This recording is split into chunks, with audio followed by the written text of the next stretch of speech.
Welcome to this Access Anatomy screencast from the University of Leeds that's going to outline the various layers that form the rectus sheath.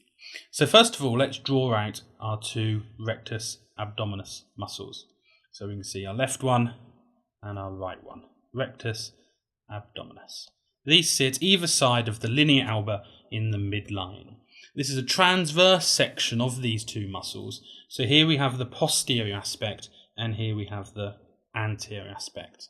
Now before we draw in the layers of the rectus sheath, let's add a couple of layers that also form the anterior abdominal wall. So most anteriorly we have a layer of skin, and then slightly deep to that layer of skin we're going to have a layer of subcutaneous tissue.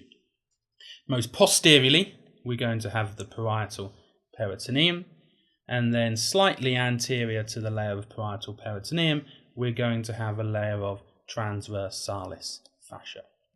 So now let's draw in the three muscles, the three pairs of muscles that form the anterolateral abdominal wall.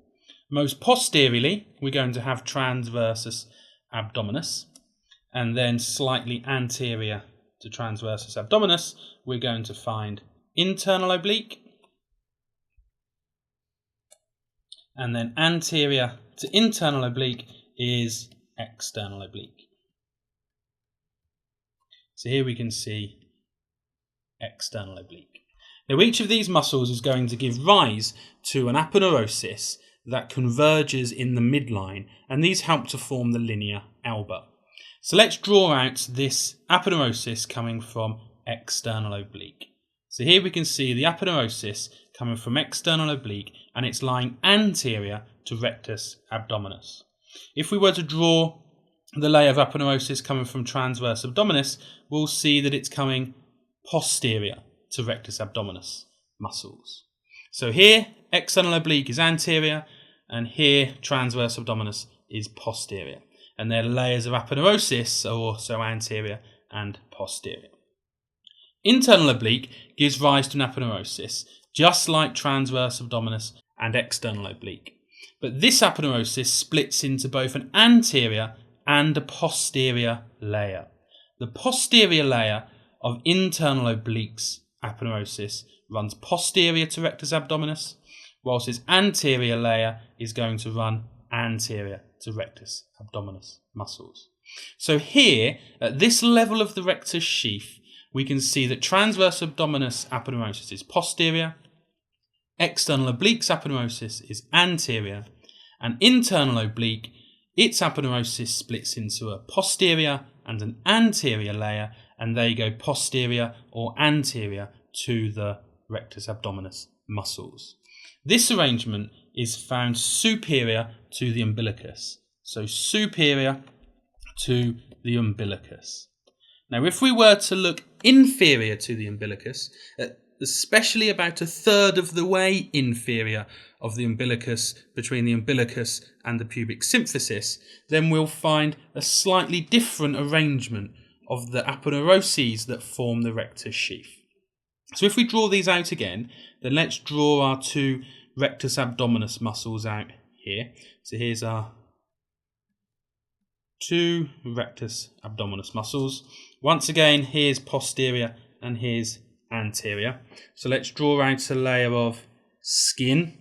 Let's draw out a layer of subcutaneous tissue, both anteriorly. And let's draw out the parietal peritoneum and the transversalis fascia, most posteriorly. So parietal peritoneum, transversalis fascia, subcutaneous tissue, and skin.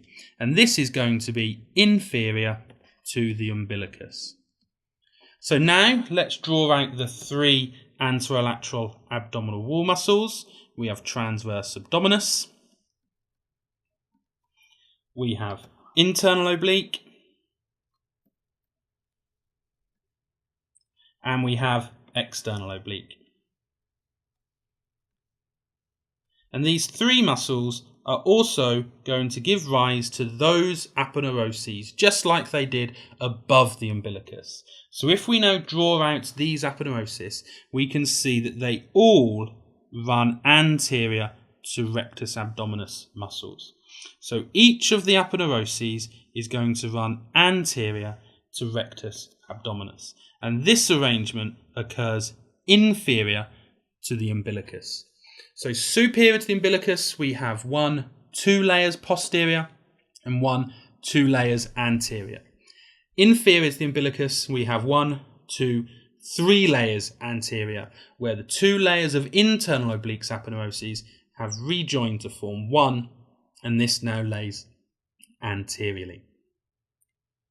We can appreciate this if we do a sagittal section through the xiphy sternum superiorly, in line with the pubic symphysis inferiorly, which we can see down here.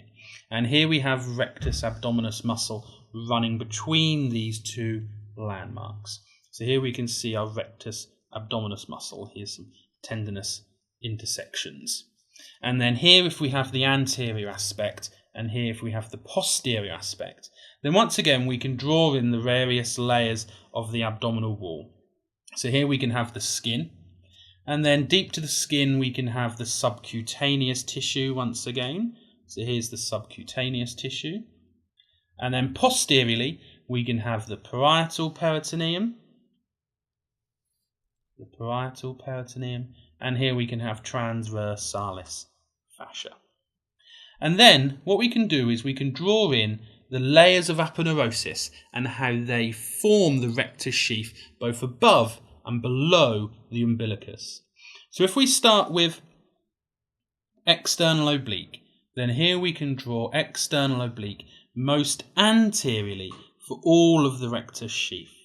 Then deep to that we can draw internal oblique, and here we can draw internal oblique, and then I'm just going to stop there because we're above the umbilicus. If we draw an imaginary arrow here which identifies where the umbilicus is, then what we need to do is we need to draw the posterior layer of the rectus sheath. So here we have internal oblique's posterior layer of aponeurosis, and here we have transverse abdominis. Remember, this layer of aponeurosis was also posterior. And then remember that at the level of the umbilicus there's a transition where internal oblique, its 2 aponeuroses form 1 as rectus abdominis penetrates this layer of aponeurosis, and these 2 layers rejoin to run inferiorly and form the anterior aspect of the rectus sheath as 1 aponeurosis. Rectus abdominis muscle also pierces transverse abdominis aponeurosis, and we can see that rectus abdominis is now posterior to the 3 layers of aponeurosis. If we're above the umbilicus, we can see we have external oblique anterior, transverse abdominis posterior, and here are the 2 layers of aponeurosis from internal oblique, an anterior layer and a posterior layer. This region here is a very important region, as on the posterior surface of the anterior abdominal wall, it's known as the arcuate line. This is a crescent-shaped line that marks the point where rectus abdominis penetrates the posterior layers of the rectus sheath.